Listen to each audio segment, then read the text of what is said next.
Hello, everyone. Welcome to week 7, where we're talking about integration frameworks and psychological support. So, essentially, with integration being after the medication or drug administration, and then psychological support as a type of integration that you can do. All right, so first starting with comparative phenomenology of meditative and psychedelic states from our textbook. So we're focusing on integration frameworks and psychological support, starting with this chapter, which links what people experience in meditation and psychedelics, the phenomenology, with what is might be happening in the brain, neurobiology, and then they ask what that means for psychotherapy and integration. So as we go, I'll be translating the chapter into practical clinical implications. So, how do we support clients? How do we help them make meaning? And how we keep them safe and grounded after big states of consciousness. So, hopefully, by the end of this presentation and this week of reading, you should be able to explain why integration isn't just processing the trip, but consolidating changes into daily living. You'll also be able to name the core features of mystical type states and why those features matter clinically. And then to get a little bit more concrete, what do we actually do in session when a client is coming in with awe, fear, confusion, insight, or big meaning? So, thinking about integration, preparation, and session support, sometimes these terms or concepts can get conflated. These phases can get conflated. So, preparation is before, things like setting expectations and building skills. Acute support is during your help during the drug administration, during the psychedelic experience. This is helping the person tolerate intensity, reduce panic, and stay oriented. And then integration is after. This is helping them make meaning, change patterns, and stabilize insights. So this chapter is especially relevant to integration because it argues that altered states can open a window where rigid patterns loosen, but without learning and practice, the insights may fade. So clients often come back with experiences that feel either profoundly healing or profoundly destabilizing. This chapter helps clinicians not pathologize unusual states automatically, but also not to romanticize them. It frames these experiences as meaningful states of consciousness that require integration to become enduring change. Okay, so looking at the phenomenology, so what the experience is like. Okay, so when a client says, or when clients say, I can't explain it, but it was more real than real. That's a classic mystical experience type language. It's ineffable and noetic. The clinical point is these features predict significance and sometimes longer term outcomes, but they also create risk because a felt truth can become rigid certainty, and clients may make major life decisions too quickly. So, integration helps clients hold meaning with humility and grounding. So, the distinction between the different types of mystical states matters because integration can look different. Extrovertive experiences may lead to increased connection to nature, relationships, creativity, and gratitude, whereas introvertive experiences can be harder to narrate. Clients may feel disoriented, detached, or struggle to communicate it. Our job is not to force a story too quickly, but to help them find some way to anchor the experience into life. So, ego dissolution is a core concept here. The usual me organizing experience gets quieter and disappears. That can be therapeutic, especially for depression, anxiety, and addiction, these conditions that can involve rigid self referential loops. But it can also be terrifying. Integration includes normalizing that fear response and helping clients metabolize it. What did you learn about control, surrender, and safety?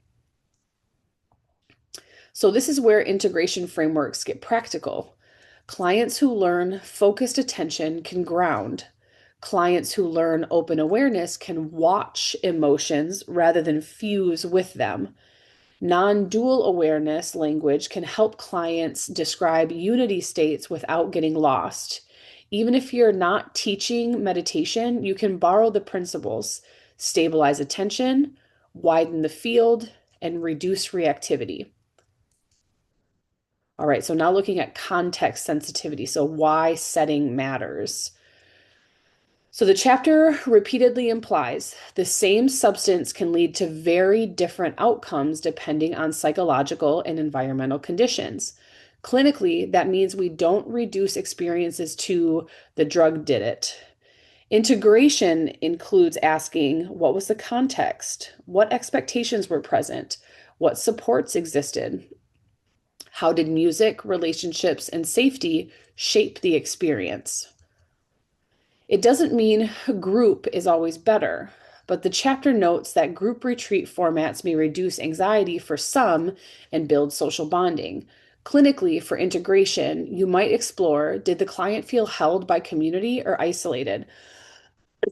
Do they need more relational support now, like group integration, peer support, or carefully chosen community? All right, now looking at neurobiology, how it might work. So back to the default mode network. So it's a network linked to our narrative self. It's our story of, quote, me. When its activity changes, people often report ego dissolution or reduced self-focus. Clinically, I'm gonna have to get a drink. We can hypothesize when the story usually when the usual story loosens, clients can reimagine their identity and behaviors. All right. Sorry, I just got a drink and now I'm making sure that I didn't just talk about this slide, which I think I did. All right, so moving on. Okay, so you can think of entropy here as increased flexibility. The brain's usual grooves loosen and new associations appear. That's why people can have insight, but also why they can have bizarre or overwhelming experiences. Integration is where we help them discern what is meaningful and helpful and what was a transient product of intensity. Clients may describe this as I couldn't think my way out of it. That's important. Typical cognitive strategies can fail in these states. Integration includes helping clients learn post hoc. What helped you ride the wave? Often it's acceptance, breath, grounding, supportive presence, and not arguing with the experience. Sorry, y'all. I am. Sorry, y'all. I just got a phone call. Um, all right.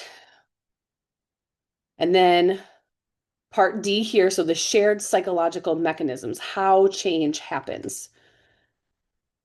So this slide is extremely integration relevant. The chapter argues that both meditation and psychedelics can enhance capacities like decentering and self-compassion. In integration sessions, we can explicitly assess, did the client gain any of these capacities? If so, how do we strengthen them through practice? So this distinction, insight versus mystical breakthrough or quantum change is another way to talk about it. This distinction helps normalize different client narratives. Not everyone has a quote God moment. Some have a quieter insight, something like, I realized I've been avoiding grief. Both can be therapeutic. Integration should match the pathway. If it was mystical, focus on grounding and values-based living. If it was insight-based, focus on behavior change, relational repair, and emotional processing. So this is a usual clinical metaphor. A useful clinical metaphor. Many clients describe confronting core fears, grief, shame, or trauma. Integration can ask, what did you avoid before? What did you face? What helped you stay with it? Then we translate that into everyday exposure, difficult conversations, sitting with feelings, and reducing avoidant behaviors. So, a takeaway here is even profound experiences can evaporate if the person returns to the same stressors, habits, and relationships without support. Integration sessions should focus on translating the experience into small, realistic steps like new coping, new boundaries, new rituals, or new communication patterns. And part E here, the psychological toolkit, or how do you clinically apply what we're learning about. So, as a clinician, your job is not to interpret the metaphysics. Your job is to stabilize, help the client make meaning carefully, and turn meaning into action. Also, you monitor red flags, especially if the client is ungrounded. So maybe they're not sleeping, they're impulsive, or they're experiencing persistent perceptual changes. So sometimes you might want like an exact script. So these are flexible lines that do three things. They normalize without minimizing, they slow the pace, and they bring the client back into embodied awareness. Integration is not a debate about whether the experience was real. It's about what do we do with what you experienced. So here are just like four possible cues that you could use with your client or prompts. So when clients say, I know I must quit my job tomorrow, we don't invalidate, but we slow down. We ask, what values does that reflect? What alternatives exist?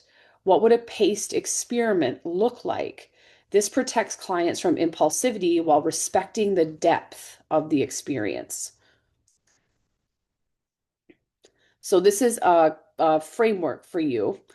Symbols can be deeply meaningful if we don't literalize them. The question is, what does it do for the client? Does it help them connect, heal, and live values, or does it isolate them and fuel avoidance? So, this is the bread and butter after intense states. Many clients need a nervous system reset more than analysis. Integration includes practical health behaviors. This is psychological support, helping them keep the gains without burning out or destabilizing. Notice, these are not advanced meditation instructions. For clinical training, we keep it accessible, short, and sustainable.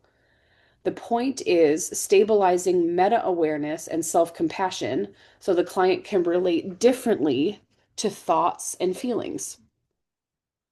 So we can apply the chapter here. This client had extrovertive unity plus fear during ego dissolution. Our first move is stabilization and normalization. When we slow meaning and create a plan for grounding and follow up, we also assess risk. We're looking at things like sleep, substance use, their functioning, and whether symptoms persist. So, this four-step flow is a practical integration framework: stabilize, map, meaning, and translate. It's consistent with the chapter's logic. States open a window, but stabilization and practice consolidate change. So you can use this as a session template. So this chapter notes we should be cautious about overclaiming trait change, especially in healthy populations. Clinically, we track functional outcomes. Has the client become more flexible, more connected, less avoidant? These are measurable, meaningful changes. So this is essential to psychological support. Not every spiritual emergency resolves with journaling. If functioning is impaired or symptoms escalate, we step up care, we consult, we coordinate, and ensure safety. So clinicians need to be skilled at risk assessment and appropriate referral.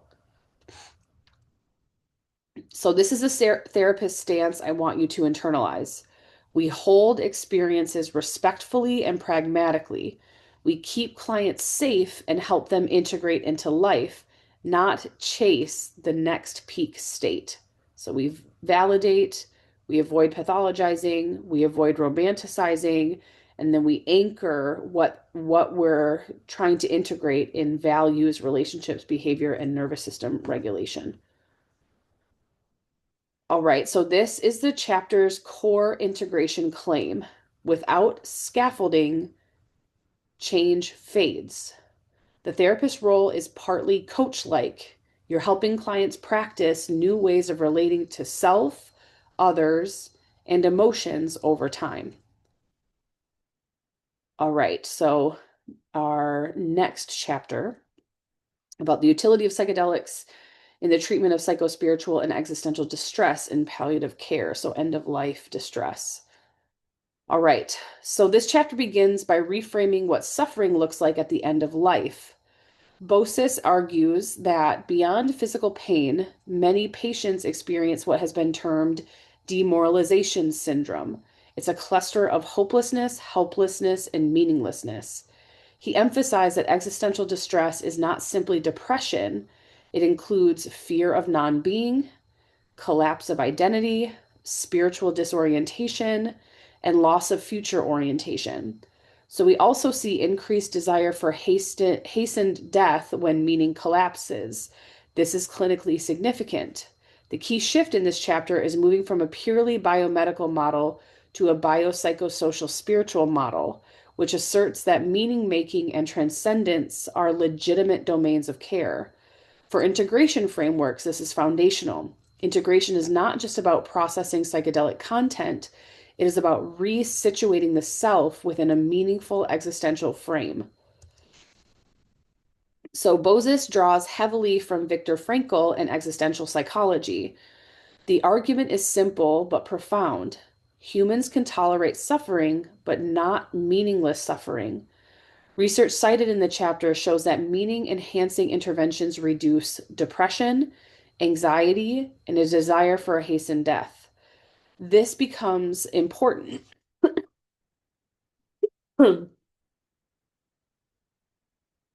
This becomes important in psychedelic therapy because psychedelic states can catalyze reframing of life narrative, reconciliation with death, an expanded identity, and then integration, therefore, must include narrative reconstruction, existential processing, and spiritual meaning integration. So, for clinicians, this means integration sessions are not symptom focused CBT sessions, they are existential dialogues.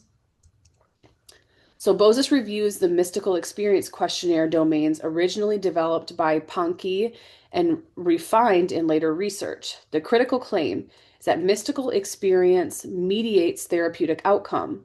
So in modern trials at Johns Hopkins, NYU, and UCLA, the intensity of mystical experience predicted reductions in anxiety and depression. Now, this is important pedagogically. The mystical experience is not framed as religious indoctrination. It is described as a phenomenological state characterized by ego transcendence, felt unity, deep meaning, and a decreased fear of death. So, in integration, therapists help clients metabolize this experience without imposing theological interpretation. So Bosis describes the Spring Grove model, which remains foundational. Preparation included reviewing developmental history, exploring relational conflicts, clarifying expectations, and building trust. During the session, there was a living room-like environment, an eye shades used to promote inward focus, classical music, um, binary gender therapist dyad, so male, female, man, woman, therapist dyad, minimal interpretation during peak states. And then afterward, integration began the same evening or the next day. And this model shows that psychological support is not passive, it is a structured containment.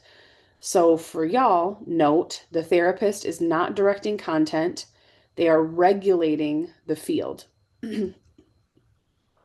So the contemporary data are robust for such a small field. Across 104 patients in controlled trials, there was a significant reduction in anxiety. There were significant reductions in depression. There was improved quality of life and increased death acceptance. And then this sustained for over 6 months. An important clinical finding is that patients frequently rated the experience among the most meaningful in their lives. So for integration frameworks, this matters. You are working with material clients that may rank as one of the top 5 experiences in their lifetime. That requires reverence, pacing, and clinical humility. So qualitative studies identified repeated themes. The patients describe 1, forgiving themselves, 2, repairing relationships, 3, experiencing separation from their illness identity, 4, feeling immersed in love, and 5, no longer fearing death. So this is where integration becomes concrete. Integration questions might include things like what felt most meaningful about that experience? How has your relationship in your illness with your illness shifted? What feels unfinished in your relationship now? So integration supports translation from peak state to lived reality. Bosis distinguished between in-session psychological support, post-session integration psychotherapy. I'm sorry, in-session psychological support and post-session integration therapy. So during the psychedelic session, there was minimal interpretation. They encouraged acceptance. They reassured safety. And afterward, they helped metabolize symbolic content. They connected insights to life. They repaired relationships and they clarified values. So for clinician, this scope matters. If you are not trained in existential therapy, spiritual direction, or trauma processing, integration may exceed your competency. So this chapter explicitly defines integration as anchoring transcendent experience into narrative identity, supporting existential coherence, facilitating relational repair, translating insight into action. Integration questions to consider and ask: how has your understanding of death shifted? What matters most now? What relationships feel urgent? What would living more fully look like? So integration is not simply reflection, it is life reorientation. All right, so I want to highlight to you to critically evaluate the literature. So limitations include there was limited racial diversity, there were small samples, there was difficulty blinding psychedelic versus placebo, which is an ongoing issue in the field. Cultural assumptions about mystical and some cultural assumptions about mystical experience. So critical question or an important question is mystical experience universally therapeutic or culturally mediated? So how would this translate across non-theistic clients? Maybe clients from marginalized religious backgrounds, maybe clients with religious trauma. So integration must be culturally responsive. So if you're working in palliative or integrative integration contexts, you must be comfortable discussing mortality. You must avoid imposing metaphysical interpretations, help clients metabolize powerful emotional states, attend to relational repair, maintain scope of practice boundaries. Then integration requires a tolerance for ambiguity, comfort with ineffability, and a deep presence. All right, so our last reading for the week: what is psychological support in the context of psychedelic clinical trials? All right, so this article is responding to a very specific controversy in the field. When the FDA Advisory Committee reviewed MDMA-assisted psychotherapy, one of the criticisms centered on lack of clarity. What exactly is being delivered alongside the drug? So Richard and Levine argue that psychological support has been used loosely and inconsistently across trials. Some studies claim to provide psychological support, some psychotherapy, some simply or therapist presence, but the field has not consistently defined what those mean. For integration frameworks, this matters enormously. If integration sessions include direct therapy techniques, reframing, confrontation, or structured intervention, this is not neutral support. This is psychotherapy. So the authors use the Ivy and colleagues micro skills hierarchy to bring structure to this debate. The key distinction is that level one is just, not just, but it's foundational ethics and multicultural competence. Level two is psychological support. Level three is counseling. And level four is psychotherapy. Psychological support is limited to level two. Everything above that involves increasing degrees of directive influence. So this is a clarification for the field. So psychological support is essentially structured empathic presence. It includes warmth, tracking, clarifying, and reflecting emotion. It does not include teaching coping skills, giving advice, interpreting meaning, reframing experiences, confronting inconsistencies, or assigning behavioral tasks. This is narrower than how many psychedelic clinicians currently conceptualize their work. So if you tell a client, when this comes up, try breathing into it. This sounds like unresolved attachment trauma. You should surrender to the experience. You have moved into psychotherapy. Richard and Levine argue that many psychedelic protocols labeled as psychological support actually include psychotherapy. That matters for the trial design, regulatory approval, scope of practice, fidelity, and mechanism research. One of the most controversial sections of this paper concerns preparation. Johnson and colleagues' guidelines suggest telling participants to, one, surrender to difficult experiences, and to, two, trust the process. Richard and Levine argue that this is directive, and this is psychotherapy that is level 4. So if a trial claims to provide only psychological support, monitors should not teach surrender strategies. This is a significant boundary shift. So integration sessions are particularly vulnerable to drift. If a monitor says something like, "It sounds like this experience reflects your need for self-compassion," or "Perhaps this vision represents unsolved grief," this is psychotherapy. The authors argue that integration must be clearly bounded. Is it a level 2 reflective space, or is it full psychotherapy? And protocols must specify this. So without clarity, we cannot determine, is it the drug? Is it the therapy? Is it the alliance? Or is it expectancy effects? If different monitors are delivering different levels of influence, outcomes become uninterpretable. So for research integrity, psychological support must be operationalized. So this article has enormous implications for clinicians. In integration settings, ask, am I offering a reflection or a reframe? Am I holding space or am I actively shaping meaning?